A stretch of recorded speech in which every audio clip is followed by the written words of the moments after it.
Hello friends, welcome back to our channel. ఈ పథకం పేరు ప్రధానమంత్రి మాతృత్వ వందన యోజన.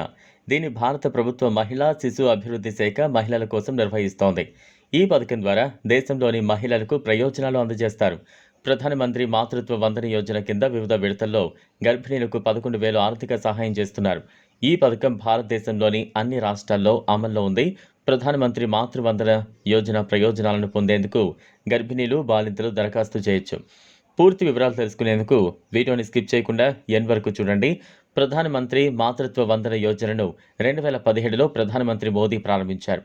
ఈ పథకం ద్వారా మహిళ గర్భం దాల్చినప్పటి నుంచి బిడ్డ పుట్టే వరకు 3 విడతలుగా 11,000 ఆర్థిక సాయం చేసి డీబీటీ ద్వారా మహిళా బ్యాంకు ఖాతాకు మనీ పంపుతారు. తద్వారా మహిళలు తమ పిల్లలను సక్రమంగా పోషించగలరు. ఆర్థిక సహాయంతో పాటు గర్భిణీ స్త్రీలందరికీ ఉచిత మందులు, గర్భధారణకు ముందు, తర్వాత వైద్య పరీక్షలు మొదలైన సౌకర్యాలు కూడా అందిస్తున్నారు. ఈ పథకం ప్రయోజనాలను పొందడానికి మహిళలు ఆన్లైన్, ఆఫ్లైన్ ప్రక్రియ ద్వారా దరఖాస్తు చేయొచ్చు. ప్రధానమంత్రి మాతృత్వ వందన యోజన కింద లబ్ధిదారైన మహిళకు 2 విడతలుగా ఆర్థిక సహాయం ఇస్తారు. ఒక మహిళ మొదటిసారి తల్లి కాబోతున్నట్లయితే ఈ పథకం కింద ఆమెకు 5,000 రూపాయలు ఇస్తారు. ఆ తర్వాత రెండోసారి ఆడపిల్ల పుడితే ప్రభుత్వం 6,000 ఆర్థిక సాయం ఇస్తోంది. ఈ విధంగా ఈ పథకం కింద మొత్తం 11,000 ఇస్తుంది. మొదటిసారిగా తల్లులవుతున్న మహిళలకు 5,000 2 విడతలుగా ఇస్తారు. ఎలా అంటే ప్రెగ్నెన్సీని రిజిస్టర్ చేసుకున్న వెంటనే 3,000 ఇస్తారు. శిశువు జనన నమోదు, మొదటి దశ టీకా తర్వాత 2,000 ఇస్తారు.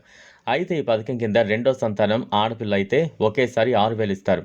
ఈ మొత్తం మనీ ప్రతిసారి బ్యాంక్ అకౌంట్లోకే వస్తుంది.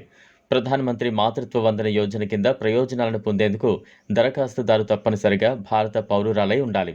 దరఖాస్తుదారైన మహిళ వయస్సు 19 సంవత్సరాలు లేదా అంతకంటే ఎక్కువ ఉండాలి. దరఖాస్తు చేసుకునేందుకు దగ్గరలోని అంగన్వాడీ కేంద్రానికి వెళ్ళి మీ పేరు నమోదు చేసుకోవాలి.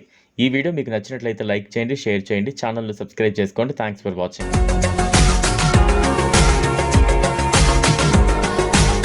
మరిన్ని అప్డేట్స్ కోసం మా ఛానల్ని సబ్స్క్రైబ్ చేయండి.